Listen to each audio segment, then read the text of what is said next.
Hello मेरे प्यारे भाइयों और बहनों। अब अपन इस एयरफोर्स, जीडी और नेवी की इस क्लास को आगे बढ़ाते हैं। हमने कल पढ़ लिया था धौलावीरा का आखिरी पॉइंट। यह भारत का 40वां वर्ल्ड हेरिटेज साइट है। और अब नेक्स्ट आता है, यहाँ से नगरों की उत्तम व्यवस्थाएं प्राप्त हुई हैं, वह व्रत संरचनाएं व इमारतें प्राप्त हुई हैं। मतलब यहाँ से एकदम उत्तम तरीके से हर चीज़ को बिल्कुल सही ढंग से जचाया गया है। यानी कि एक नगरीय सभ्यता, जैसे नगर के अंदर होता है एक कॉलोनी बसी होती है, उस कॉलोनी के अंदर एकदम पैटर्न से हर चीज़ होती है कि पैटर्न कौन सा है, पैरेलल पैटर्न है या फिर सिंगल साइड पैटर्न है, उस हिसाब से हर चीज़ पैटर्न के अंदर थी। यहाँ पे उत्तम व्यवस्थाएं प्राप्त हुई है। और व्रत संरचनाएं, यहाँ पे व्रत का अर्थ है बहुत बड़ी, ये लार्ज साइज के अंदर। संरचनाएं का मतलब है यहाँ पे पहले की जो बनाई गई हैं, जैसे कोई भी इमारत हो गई, कोई भी अन्नागार, यानी कि अब आगे बढ़ेंगे पर अन्नागार जहाँ पे स्टोरेज, फूड स्टोरेज था, स्नानागार, स्विमिंग पूल थे, तो वहाँ पे वो संरचनाएं हो जाएंगी। बहुत बड़ी बड़ी संरचनाएं मिली हैं, इमारतें प्राप्त हुई हैं। नेक्स्ट आता है इंडस वैली की सबसे बड़ी संरचनाएं। जो मुख्य संरचनाएं हैं वो चार हैं, वो चारों में बता देता हूँ। लोथल का गोदीवाड़ा, गोदीवाड़ा बोलते हैं डॉकयार्ड को, जहाँ पे समुद्री जहाज, नाव ये खड़ी करते हैं। मीन्स अपनी भाषा में, आड़ू भाषा में बोले तो शिपिंग, जो अपन शिप को खड़ा करते हैं, मतलब शिप पार्किंग लॉट बोल दो, ठीक है। शिप पार्किंग लॉट जहाँ पे वो पार्क की जाती है उसको बोलते हैं डॉकयार्ड। नेक्स्ट आता है हड़प्पा का अन्नागार, जहाँ पे अन्न स्टोरेज किया जाता है। अन्न का मतलब जहाँ पे फूड आइटम हो गया, जो भी अन्न हो गया, गेहूँ चावल जो भी हो गए, वहाँ पे जो फूड आइटम जो स्टोरेज किया जाता है उसको बोलते हैं अन्नागार। हड़प्पा का अन्नागार जो हड़प्पा में मिला है, जो बहुत ही बड़ा है। नेक्स्ट आता है मोहनजोदाड़ो का अन्नागार, मोहनजोदाड़ो में भी अन्नागार मिला है। व्रत स्नानागार ऑफ मोहनजोदाड़ो, यहाँ पे आता है कि व्रत, व्रत यानी कि बहुत बड़ा स्नानागार। स्नानागार का अर्थ है स्विमिंग पूल। यहाँ पे स्विमिंग पूल मिला है। उस सदी के अंदर, उस इतने वर्ष पहले भी स्नानागार, स्विमिंग पूल होते थे, जो कि मोहनजोदड़ो में मिले। आप गूगल पे कोई सर्च मार सकते हैं, वहाँ पे आपको सीधी तस्वीर दिखा देगा। अपन नेक्स्ट चलते हैं, अपन ज़्यादा डीप में नहीं जाएंगे, अपने कोर्स के हिसाब से चलते हैं। नेक्स्ट आता है इंडस वैली सिविलाइजेशन के लोग मुख्यतः कृषि किया करते थे। क्वेश्चन बन सकता है कि इंडस वैली सिविलाइजेशन के लोग मुख्यतः क्या किया करते थे। ऑप्शन दे सकता है कृषि, पशुपालन, या फिर कोई और आपको रोजगार बता देगा। तो इसके अंदर मुख्यतः कृषि की जाती थी। वह गेहूँ, वह जो प्रमुख फसल थे, यहाँ की प्रमुख फसलें कौन सी थी, पूछा जा सकता है। इंडस वैली सिविलाइजेशन की या सिंधु घाटी सभ्यता की प्रमुख फसलें कौन सी थी, तो आ जाएगा गेहूँ तथा जौ। और यहाँ पे चावल, चावल भी उगाया जाता था इंडस वैली सिविलाइजेशन से, पर पर्टिकुलर एक एरिया था, तो वो उगाया जाता था लोथल व रंगपुर के अंदर। लोथल के बारे में अपन आगे पढ़ेंगे। ये भी एक इंडस वैली सिविलाइजेशन की साइट है, ये भी साइट है, तो इनको अपन आगे पढ़ेंगे। अब आता है, अब मैं अभी आपको एक तरह से ऐसे बता रहा हूँ कि क्वेश्चन कहाँ कहाँ से बन सकते हैं। ये मैंने एरो लगा रखे हैं, ये सारे इस टाइप के मैंने पॉइंट लिखे हैं जहाँ से क्वेश्चन बन सकते हैं। स्टैटिक टाइप में किया है मैंने। नेक्स्ट आता है विश्व की पहली बार कपास उगाने के साक्ष्य इंडस वैली सिविलाइजेशन से प्राप्त हुए हैं। पूछ सकता है विश्व में सबसे पहली बार कपास उगाने के साक्ष्य कहाँ से प्राप्त हुए हैं, तो आप लिख सकते हैं सिंधु घाटी सभ्यता से। आईवीसी में यूज़ कर रहा हूँ, आपको बता दिया था कल भी कि इंडस वैली सिविलाइजेशन की शॉर्ट फॉर्म यूज़ कर रहा हूँ मैं हर जगह, फुल फॉर्म लिख नहीं सकता हर जगह बार बार। अब नेक्स्ट आता है यहाँ से प्राप्त ईंटों का अनुपात। पूछ सकता है कि सिंधु घाटी सभ्यता से मिली ईंटों का अनुपात क्या है, तो 4:2:1, 4:2:1, ये यहाँ से मिली ईंटों का अनुपात है, रेशियो है, ठीक है। नेक्स्ट आता है यहाँ से कई प्रकार की मोहरें, स्टाम्प्स प्राप्त हुई हैं। यानी कि यहाँ से बहुत ही प्रकार के स्टाम्प जो आज अपन लगाते हैं डॉक्यूमेंट्स के ऊपर, जो स्टाम्प लगाते हैं उसी तरह की स्टाम्प थी, कोई अलग तलक नहीं थी। बस इतना है कि ये ना बनती थी, जो अपन पहले आड़ू भाषा में बोले तो आता है ना भाटा शॉप अपन बोलते थे, जो स्टोन शॉप आती थी अपनी, पहले चलती थी अब बंद हो गई, उससे बनाई जाती थी ये, जिसको अपन सेल खेड़ी भी बोला करते थे। और आज के बारे में बोलते सोप स्टोन, यानी कि साबुन का पत्थर, साबुन के पत्थर से स्टाम्प बनाई जाती थी।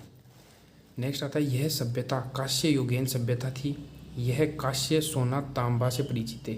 यहाँ के लोग इन चीज़ों को जानते थे, इनकी खोज हो चुकी थी। किस किस की, कांस्य, सोना, तांबा से परिचित थे। और ये सभ्यता क्या कहलाई, कांस्य युगीन। अब आप बोलोगे सर ये तो तांबा भी तो मिल गया था, तो ये क्या फ़र्क हुआ कि कांस्य युगीन, तांबा युगीन।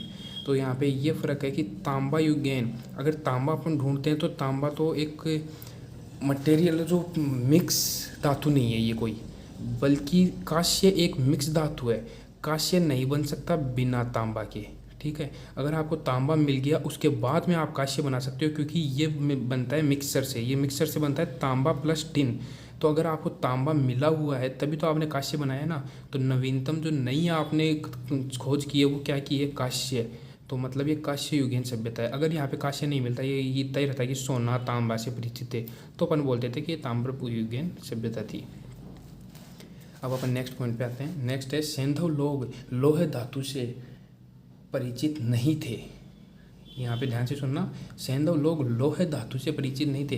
तब लोह की कोई अस्तित्व नहीं था, या लोहा वो परिचित ही नहीं थे कि लोहा कोई चीज़ भी होती है, कोई भी मैटर होता है कुछ भी। भारत में सर्वप्रथम चांदी इसी काल में उल्लेखित की गई और मिली भी बोल सकते हैं कि जो चांदी जो अपन को सर्वप्रथम देखी गई थी वो इसी काल में देखी गई थी, सिंधु घाटी सभ्यता के काल में। नेक्स्ट आते हैं, अब आते हैं यहाँ से भारी मात्रा में मण मूर्तियाँ मतलब जो अपन टेराकोटा की मूर्तियाँ बोलते हैं, जिनको अपन मिट्टी से बना के फिर ऊपर यानी कि कुछ भी अंदर मिट्टी से एक पुतला बनाया जाता है, उसके अंदर फिर अपन कोई भी तरल यानी कि मान लो सोने को पिघला के फिर उस मिट्टी के अंदर डाल दिया जाता है, फिर उसको सेक आग के अंदर बिल्कुल ढंग से गर्म किया जाता है, और फिर जब वो सूख जाता है, बढ़िया पक जाता है, उसके बाद में उसके ऊपर की मिट्टी तोड़ दी जाती है हथौड़ी से।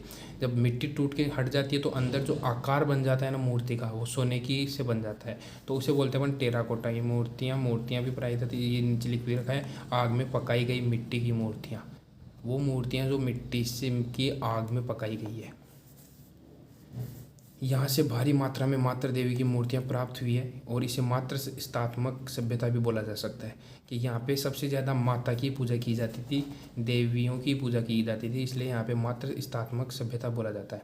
अब आता है इंडस वैली सिविलाइजेशन की विशेषताएं। सैंधव लोग विदेशी व्यापार भी किया करते थे, यानी कि यहाँ के जो सैंधव लोग थे वो विदेशी व्यापार भी किया जाते थे। डॉकयार्ड अपन ने पढ़ा है, तो डॉकयार्ड इसीलिए था कि वहाँ से जो समुद्री जहाज थे व्यापार के लिए वो आते थे जाते थे।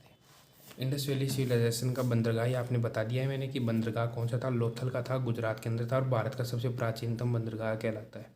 नेक्स्ट आता है लोथल की सीप की वस्तुएं। सीप अपन पता है, अपन बचपन में बहुत पकड़े हैं, जो अपने बजरी आती है उसके अंदर भी सीप आती है, ठीक है। सीप की वस्तुएं बनाने का प्रमुख केंद्र था, वह दूसरा केंद्र बालाकोट था।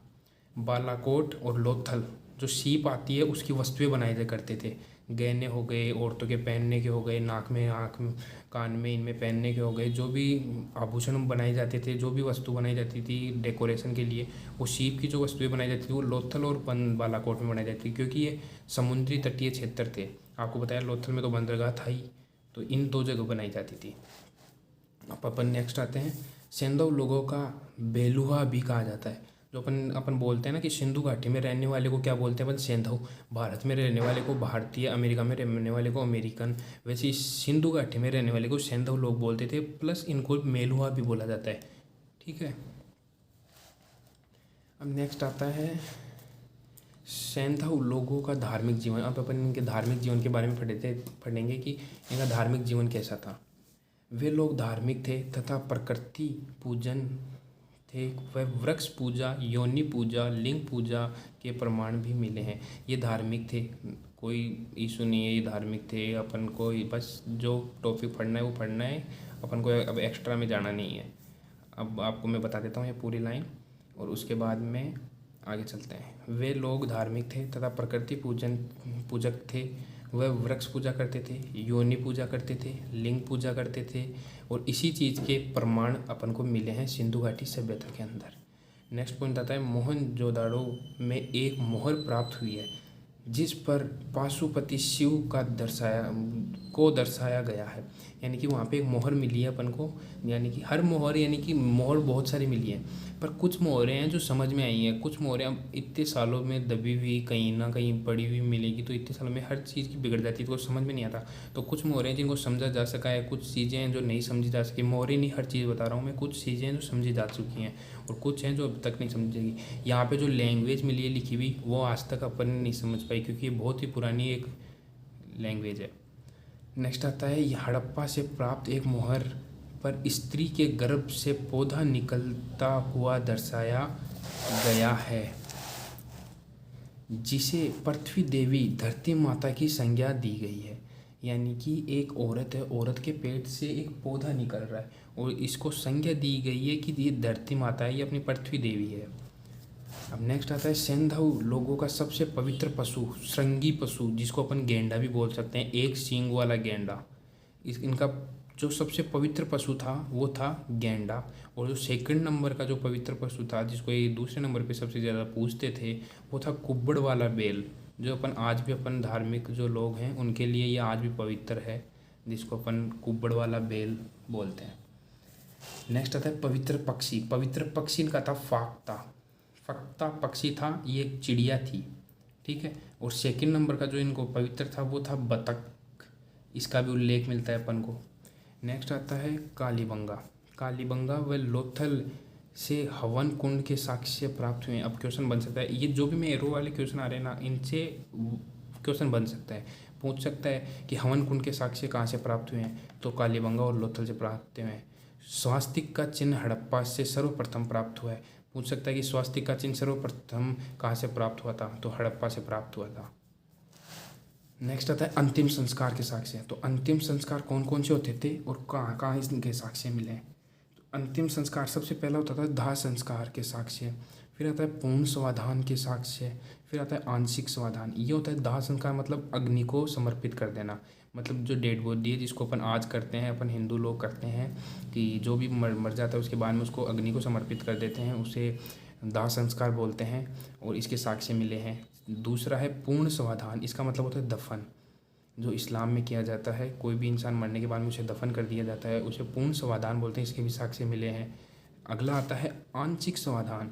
इसके अंदर क्या होता है कि शव को एक यानी खुले में पशु पक्षियों के लिए खाने के लिए रख दिया जाता है, कि उनके पेट भरने के लिए रख दिया जाता है किसी भी मरे हुए इंसान पे, और जब वो खा लेते हैं उस चीज़ को और बाकी जो छोड़ दिया जाता है ना, उन अवशेषों को दफन कर दिया जाता है। मतलब एक बॉडी है, उसको खुले में रख दिया किसी एरिया में कि इसे पशु पक्षी खा लेंगे। अब 2 दिन रखी रही, 1.5 दिन रखी गई, पशु पक्षी को जितना खाना था खा लिया, बाकी छोड़ दिया। अब जो अवशेष बचे हैं उनको वो एक मटके या फिर कोई भी एक बर्तन में डालेंगे, उसके ऊपर कपड़ा लगाएंगे और उसे दफन कर देंगे। ये होता था उसमें।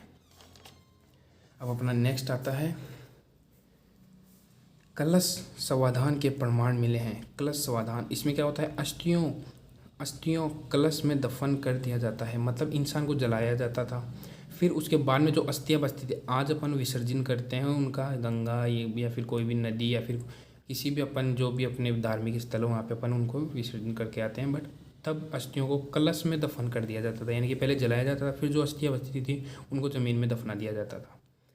अब अपना नेक्स्ट आता है इंडस वैली सिविलाइजेशन का लेखन काल। लेखन काल होता है इंडस वैली सिविलाइजेशन के तहत मिले साक्ष्यों से हमें लिपि प्राप्त हुई है, परंतु उसे समझा नहीं जा सका। अपन लेखन काल पढ़ रहे हैं, यहाँ पे अपन को एक लिपि प्राप्त हुई है, पर आज तक उसे अपन ने समझा नहीं है और समझा जा भी नहीं सका है, क्योंकि इतनी पुरानी लिपि है कि अपन ने न तो कभी पढ़ी है और न मन को कि कभी किसी ने पढ़ाई है। अब अपन नेक्स्ट आते हैं लिपि की विशेषताएं क्या हैं। तो लिपि भावाक्षर शैली के अंदर है। अब जैसे अपन ने मान लो अपना मन आज थोड़ा उदास है, कोई अपन से चैट कर रहा है व्हाट्सएप पे, तो अपन उसको स्टिकर पे देंगे एक इमोजी, जो अपना शेड वाला इमोजी, तो वो अपनी समझ जाएगा कि आज इसका मूड ऑफ है। अगर अपन उसको हंसी वाला भेजेंगे या फिर थोड़ा हैप्पी वाला भेजेंगे तो उसको समझ जाएगा कि ये हैप्पी है।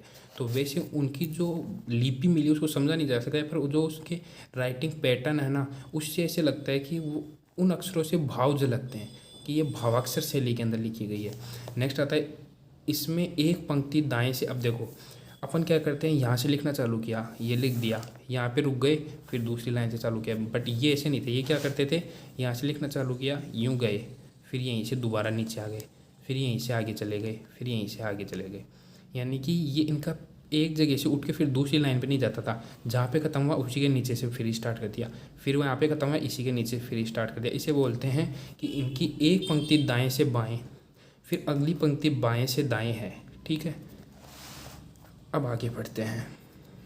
इंडस वैली सिविलाइजेशन के समाज यहाँ पे 4 वर्गों में विभाजित है। जैसे अपन आज भी करते हैं राजपूत, ब्राह्मण, जाट, तो वैसे ही तब भी ये बटा हुआ था अपना। तो इसके अंदर था 4 वर्ग थे, विद्वान वर्ग, क्षत्रिय वर्ग, व्यापारी वर्ग, श्रमिक वर्ग। विद्वान वर्ग के अंदर आते थे पुरोहित, जादूगर, चिकित्सक। क्षत्रिय वर्ग के अंदर आते थे राजा व उसके सैनिक। व्यापारी वर्ग के अंदर आते थे जो भी व्यापार करने वाले थे वो मेनली जो व्यापारी, आप व्यापारी वर्ग से ही समझ सकते हो, आप व्यापार करने वाले व्यापारी होते हैं। नेक्स्ट आता है श्रमिक। श्रमिक वर्ग आप जानते हैं श्रमिक के नाम से ही कि मजदूरी होंगे, तो उसके अंदर होते हैं जुलाहे। जुलाहे कौन होते हैं? जो टोकरियाँ बनाने वाले होते हैं, प्लस कर्षक प्लस मजदूर, ये आते थे श्रमिक वर्ग के अंदर। अब आता है ये लोग सर्वाहारी थे। मांसाहारी प्लस शाकाहारी, यानी कि कुछ लोग शाकाहारी भी थे, कुछ लोग मांसाहारी भी थे। जैसे अपन आज के दिन है कि आज अपना समाज है वो सर्वाहारी है, कुछ लोग शाकाहारी हैं, कुछ लोग मांसाहारी हैं। स्त्री व पुरुष दोनों ही आभूषण पहनते थे। ये अपन सब जानते हैं कि पहले के ज़माने में स्त्री व पुरुष आभूषण पहनते थे। अपने जो दादा नाना हैं उनके कानों में तो अभी भी बालियाँ मिल जाएंगी आपको, पहनते हैं पहनने वाले। सिंधु घाटी सभ्यता के पुरा स्थल व वहाँ से प्राप्त साक्ष्य। अब अपन कुछ मुख्य जो पुरा स्थल है जो अपने एग्जाम के हिसाब से, एग्जाम के दृष्टिकोण से आ सकते हैं, वो पढ़ेंगे। आप चाहें तो नोट्स बना सकते हैं, और अगर आपको इन नोट्स की PDF चाहिए तो मेरे को बता सकते हैं, मैं आपको अपलोड करा सकता हूँ। नेक्स्ट आता है हड़प्पा। हड़प्पा की खोज कब हुई थी? पिछली क्लास में मैंने ईजी बताया था इनको, हड़प्पा 1921 ईजी तरीका बताया था आपको कि 1-1 साल का गैप था हड़प्पा मोहनजोदड़ो में, ज़्यादा कोई है नहीं। हड़प्पा की खोज कब हुई? 1921। खोजकर्ता कौन था? दयाराम साहनी। स्थान कहाँ है जहाँ पे मिला है? पंजाब प्रांत पाकिस्तान में। कौन सी नदी के किनारे? रावी नदी के किनारे।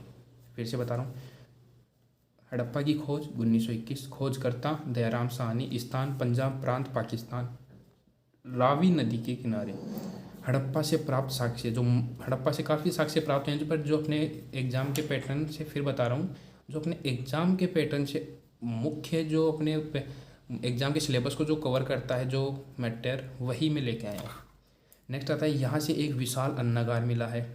अपन ने पढ़ा था हड़प्पा में अन्नागार। R37 नामक कब्रिस्तान प्राप्त हुआ है। ये याद रखने की चीज़ है कि यहाँ से एक कब्रिस्तान और प्राप्त हुआ है R37 नाम का, जिसको नाम दिया गया है। अब नाम तो ऐसे थोड़ी कि उन्होंने उनका दिया गया है, नहीं, ये अपन नहीं दिया है। हड़प्पा भी अपन ने उनको नाम दिया है, मोहनजोदड़ो भी अपन ने दिया है, कोई ऐसे नहीं है कि पहले भी यही थे। R37 नाम का यहाँ से एक कब्रिस्तान प्राप्त हुआ है। नेक्स्ट चलते हैं अन्य साक्ष्य। ये तो मुख्य साक्ष्य हो गए, और जो अन्य साक्ष्य हैं वो आगे लिख दिया, ठीक है। अब आता है अपने अन्य साक्ष्य। तो अन्य साक्ष्य में क्या मिला है? पित्तल की इक्का गाड़ी, पित्तल की बनी हुई एक इक्का गाड़ी मिली है। पित्तल से बनी हुई एक गाड़ी, इक्का गाड़ी मिली है। स्त्री के गर्भ से निकलते हुए पौधे को चित्रित करती हुई मोहर, यह आपको बता दिया है कि धरती माता की इसको संज्ञा दी गई थी, ठीक है।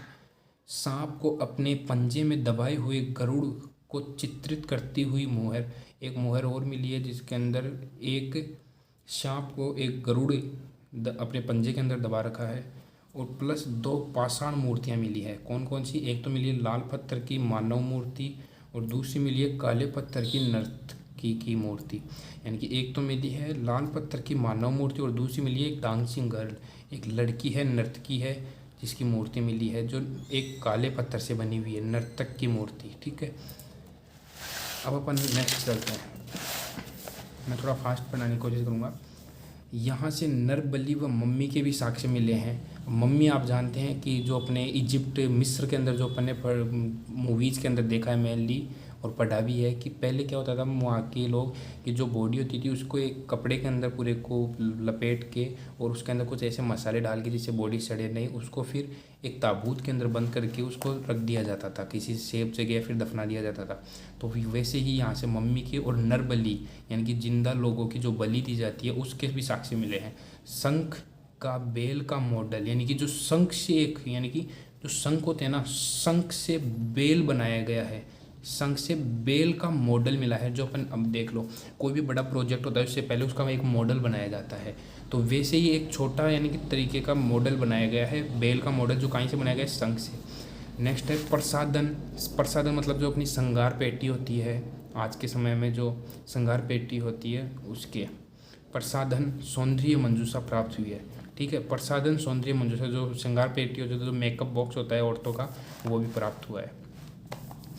हड़प्पा से सर्वाधिक मातृ देवी की मूर्ति, मुहर्रे आदि प्राप्त है। आपको पहले भी बता दिया कि यहाँ से मातृ देवी यानी कि देवियों की मिली है, देवताओं की कोई किसी की नहीं मिली है। यहाँ पे फीमेल ही ज़्यादा डोमिनेंट थी, तो आपको बता दिया मातृ देवी की मूर्तियाँ मिली हैं, वह मुहर्रे आदि प्राप्त हुई हैं। सर्वप्रथम स्वास्तिका चिन्ह, ये भी आपको बता दिया कि सर्वप्रथम स्वास्तिका चिन्ह हड़प्पा से मिला है। अब आते हैं अपन मोहनजोदाड़ो। मोहनजोदाड़ो खोज करता था 1922 में, इसकी खोज हुई। खोज करता कौन था? RD बैनर्जी था। कहाँ मिला है? सिंधु नदी के किनारे मिला है। स्थान कौन सा था? लरखाना, सिंध प्रांत, पाकिस्तान। लरखाना जिला, सिंध प्रांत, पाकिस्तान। ठीक है।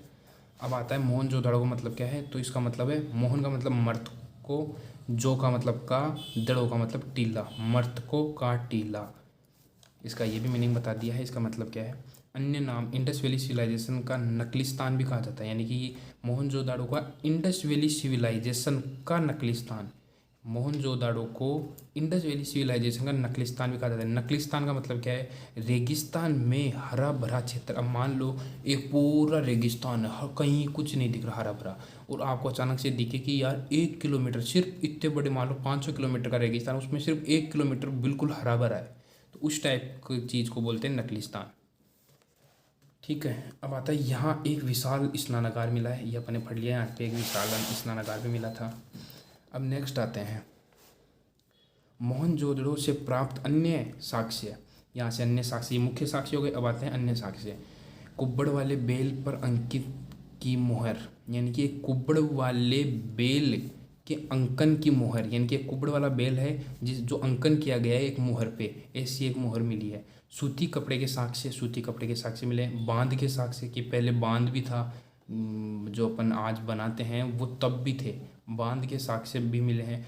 पाशुपति शिव के अंकन की मूर्त, ये भी बता दिया आपको। काश्य की 14 सेंटीमीटर लंबी नर्तकी की मूर्ति डांग सिंगल। ठीक है, यहाँ से एक नर्तकी की मूर्ति मिली है डांग सिंगल, जो 14 सेंटीमीटर लंबी है। पुरोहित आवास, यानी कि जो पंडित रहने के जो घर होते हैं वहाँ पे, वो भी मिले हैं, पुरोहित आवास मिले हैं। बाढ़ के साक्ष्य, ये भी बताया जाता है कि यहाँ पे बाढ़ आई थी, इस चीज़ के भी साक्ष्य मिले हैं कि उस टाइम में यहाँ पे बाढ़ भी आई थी। अब आता है KUR कैनेडी, ये एक महोदय हैं। KUR कैनेडी ने यहाँ मलेरिया फैलने का अनुमान लगाया है। इन्होंने सिर्फ अनुमान लगाया है, ये कोई साक्ष्य मिला नहीं है और ये प्रमाणित भी नहीं है। इन्होंने सिर्फ अनुमान लगाया है कि यहाँ पे मलेरिया फैला था।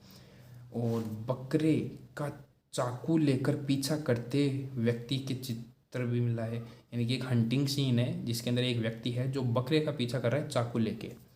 इस तरह का एक हंटिंग सीन भी मिला है। अब नेक्स्ट आता है लोथल। लोथल है 1953 से 1954। खोजा किसने था? SR राव। ठीक है। देखो, अपन ने पढ़ा हड़प्पा। हड़प्पा कब खोजा गया? 1921 के अंदर। मोहनजोदड़ो कब खोजा गया? 1922 के अंदर। लोथल कब खोजा जाएगा? 1953 और 54 के अंदर। ठीक है, ये तो कंटिन्यू, ये तो याद हो जाएंगे। अब देखो, लोथल कब खोजा गया? 1953 54। खोजकर्ता कौन था? SR राव। कहाँ मिला? भोगवा, साबरमती के संगम पर, गुजरात के अंदर। ठीक है, नेक्स्ट करते हैं। लोथल में अपन ने पढ़ा था, क्या पढ़ा था? डॉकयार्ड पढ़ा था। SR राव ने लोथल को लघु हड़प्पा कहा है, वह लघु मोहनजोदड़ो कहा है, यानी कि इसको एक छोटा सा हड़प्पा और छोटा मोहनजोदड़ो भी कहा गया है। साक्ष्य क्या मिला है? अग्निवेदियाँ मिली है, हवन कुंड के साक्ष्य मिले कि यहाँ पे हवन कुंड हुआ तो होते थे।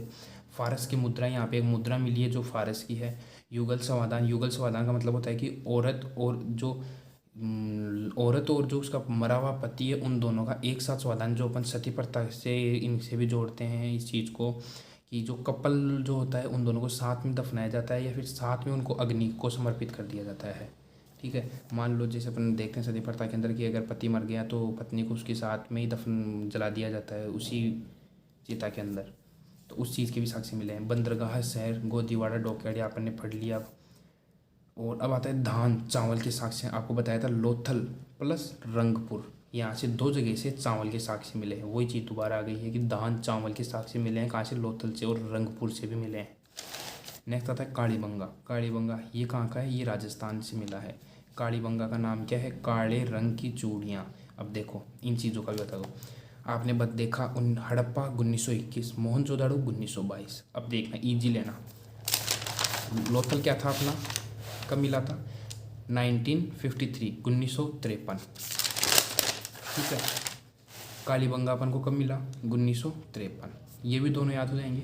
हड़प्पा 1921, मोहनजोदड़ो 1922। लोथल 1953, कालीबंगा 1953। ठीक है। खोजकर्ता कौन है? अमलानंद घोष। ठीक है, याद रखना, अमलानंद घोष। स्थान हनुमानगढ़, राजस्थान।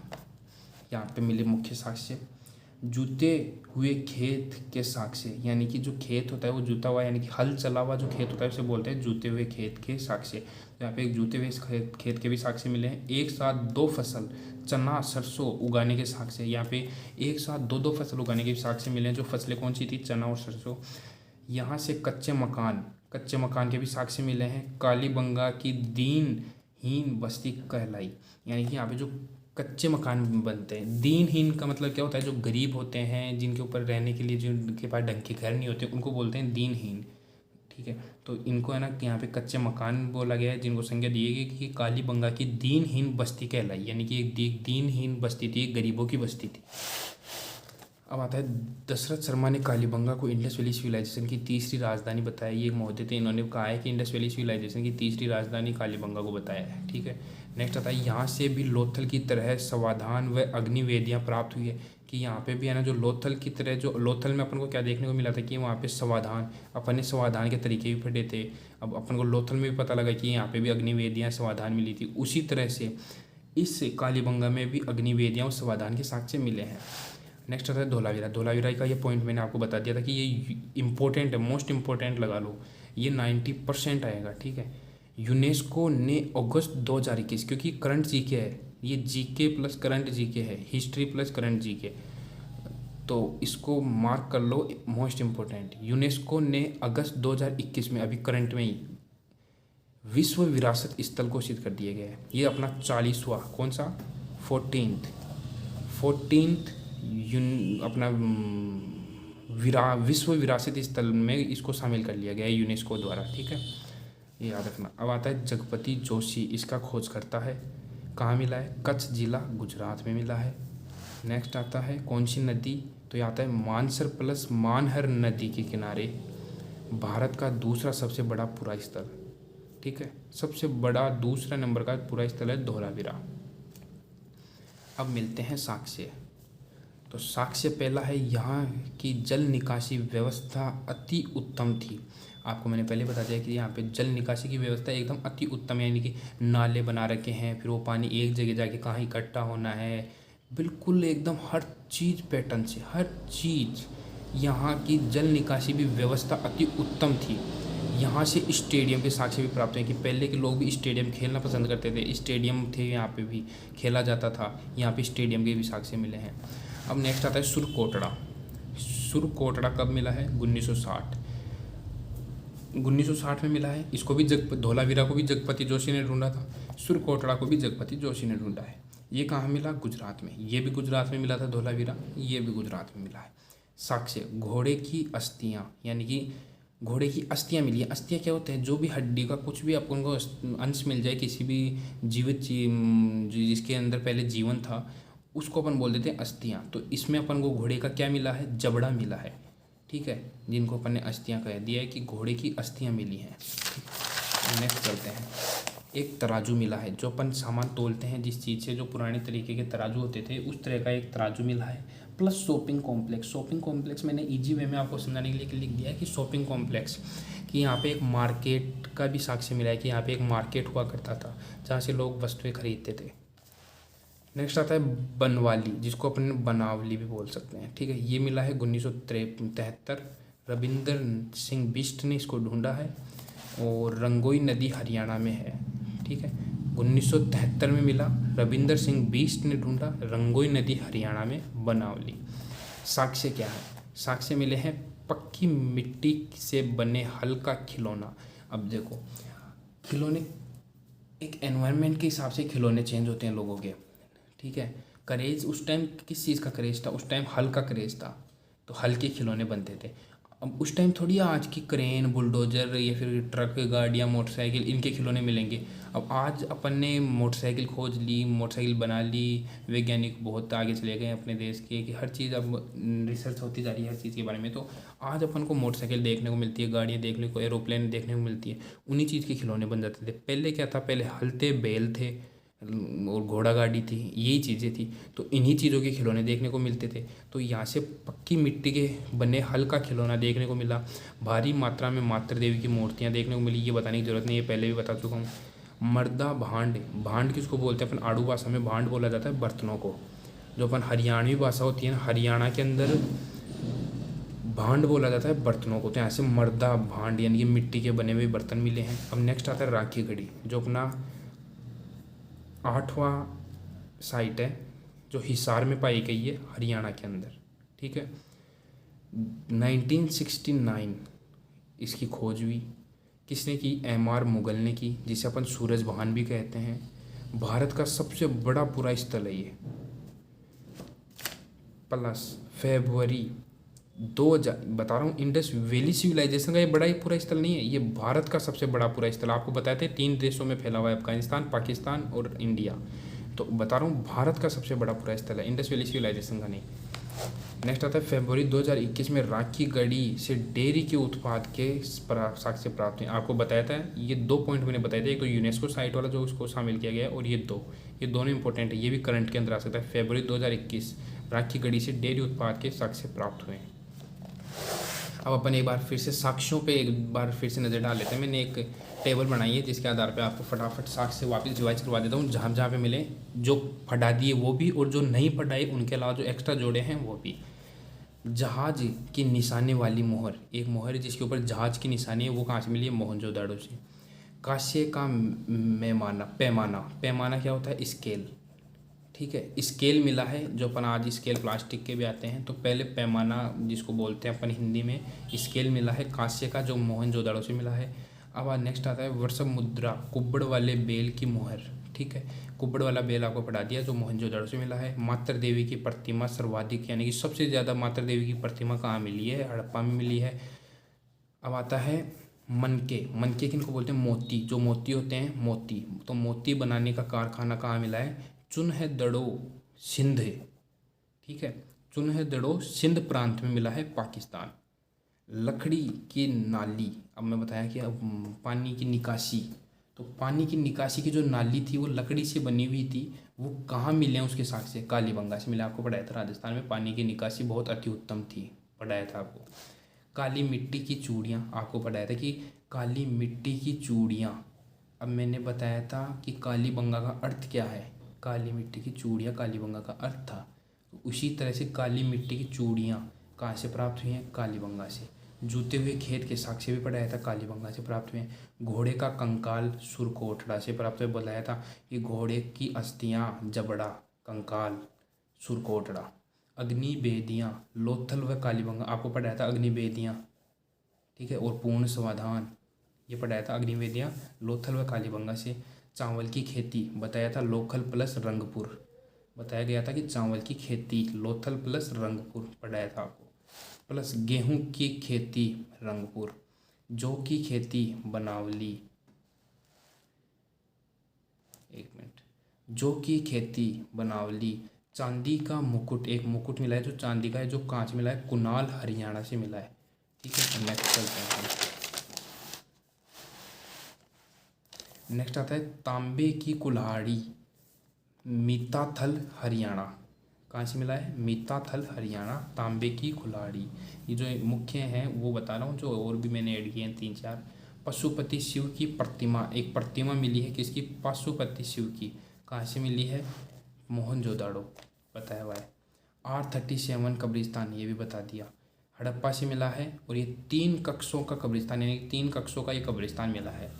शव के साथ कुत्ता दफनाने के साक्ष्य, अब अपन ने पढ़ाते हैं कि कपल को साथ में दफनाया गया था। अब प्लस एक ये अलग ही स्वाधान निकल के आया है। इसमें क्या होता है कि शव के साथ में कुत्ता, यानी कि इसको अपन ने अपने आज अनुमान लगाए रखे हैं कि आज के जो अपने रिसर्च करता है, जो खोज करता है, वो अनुमान लगा रहे हैं कि कुत्ता दफनाने के साक्ष्य। इसमें ये अनुमान लगाया गया है कि जो उसका प्रिय पशु था उसको उसके साथ में दफनाया गया है, या उसको जो सबसे प्रिय था उसको उसके साथ में दफनाया गया है, ऐसा अनुमान लगाया गया है। अब असलियत क्या है वो कोई नहीं जानता, तो अपन को जो मैटर है उसको याद करना है बस।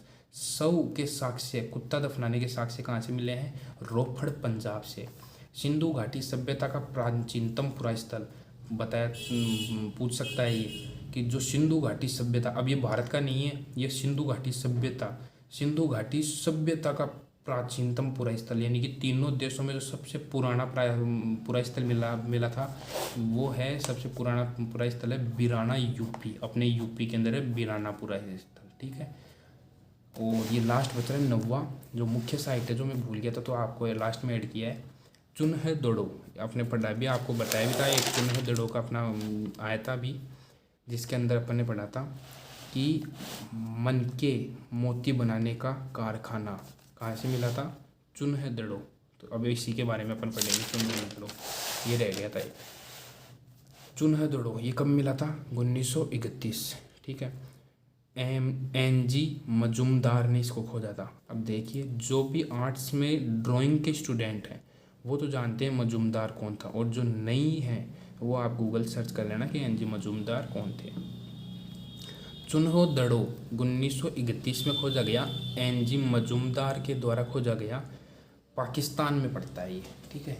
इसमें साक्ष्य है, यह ऐसा पूरा स्थल है जहाँ दुर्ग के साक्ष्य नहीं मिले हैं। पहले बता रहा हूँ, मिले हैं नहीं मिले, हर जगह से दुर्ग के साक्ष्य मिले हैं, पर ये एकमात्र ऐसी साइट है जहाँ से दुर्ग के साक्ष्य नहीं मिले। यहाँ से बिल्ली का पीछा करते हुए कुत्ते के पंजे के निशान मिले हैं। अब आप बोलोगे कि इतने वर्ष हो गए, इतने कितने साल हो गए कि आज तक वो पंजे के निशान मिटने ही नहीं किया। तो आप देखोगे कि नई जब सड़क डलती है उसके ऊपर अगर कोई बंदा चल जाता है या फिर कोई गाड़ी चली जाती है तो उसके टायर जब तक रहते हैं जब तक उसके ऊपर एक और परत रोड की नहीं डल जाए। तो वैसे ही मैंने आपको बताया वो नगरीय सभ्यता थी, हर चीज़ की व्यवस्थित थी वहाँ पे। तो वहाँ पे सड़क बनाई जाती थी, तो एक सड़क थी जो गीली थी, तो उसके ऊपर से कुत्ता बिल्ली का पीछा कर रहा था और उसके ऊपर से भग गया, तो वो पंजे के निशान वहीं पे छप गए। तो वो पंजे के निशान आज मिले हैं। अब नेक्स्ट आता है, वर्गाकार ईंटें प्राप्त हुई हैं, लिपस्टिक का साक्ष्य है। ये आपको थोड़ा हंसी आएगी, बट हाँ तब लिपस्टिक भी थी। लिपस्टिक के साक्ष्य प्राप्त हुए हैं, झोंकर झांकर संस्कृति के प्रमाण प्राप्त हुए हैं। अब झोंकर झांकर क्या होते हैं, जो अपने पहले होते थे, जो झोपड़े होते थे जिनके अंदर अपन ने आज के टाइम पे तो उनके अंदर जो पशुओं का चारा होता है वो डालते हैं, जिनको अपन छान भी बोलते हैं, उस टाइप के झोंकर झांकर संस्कृति के भी प्रमाण प्राप्त हुए हैं। नेक्स्ट आता है अलंकृत हाथी का खिलौना। एक हाथी है जो उभरे हुए, यानी कि जो एक किसी भी एक मैटर पे उभरे हुए तरीके से एक हाथी बनाया गया है, उस तरीके का एक खिलौना मिला है, ठीक है। यहाँ पे अपनी सिंधु घाटी सभ्यता पूर्ण होती है। उम्मीद करता हूँ आपको हर चीज़ समझ में आई होगी। जो चीज़ नहीं समझ में आई या PDF चाहिए नोट्स की तो आप मेरे को कमेंट में बता सकते हैं। चलिए धन्यवाद। कल अपन वैदिक सभ्यता प्रारंभ करेंगे। तब तक take care, till bye, do whatever you do.